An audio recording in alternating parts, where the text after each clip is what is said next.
Everyone, তোমাদের সাথে একটা ছোট্ট ব্লগ শেয়ার করছি। তোমরা যারা আমার শিলং চেরাপুঞ্জির এই ব্লগগুলো দেখেছো তারা নিশ্চয়ই দেখে থাকবে যে চেরাপুঞ্জি যেদিন আমরা এসেছিলাম, তো সেদিনকে 7 সিস্টার ওয়াটারফলস দেখার পরে আমরা এই কেভে এসেছিলাম। তো এখানে একটা ড্রেস পরে, আসামের ড্রেস পরে ফটোশ্যুট হয়। তো একটু ইনফরমেশন তোমাদের দিয়ে দিই, আই থিঙ্ক যারা ভাবছো যাবে তাদের আই থিঙ্ক হেল্প হবে। তো আমরা 7 সিস্টার ফলস দেখার পরই গেছিলাম কেভে, আর কেভ থেকে ফেরার পথেই এরকম একটা ফটোশ্যুট হচ্ছিল দেখছিলাম। তো এই ফটোশ্যুটটা দেখো, ড্রেসটা এরকমই হয়, আর এরা ড্রেস পিছনে 100 টাকা।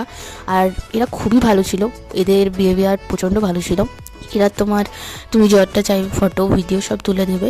আর এই একই ফটোশ্যুটের জায়গা এলিফ্যান্ট ফলসেও ছিল।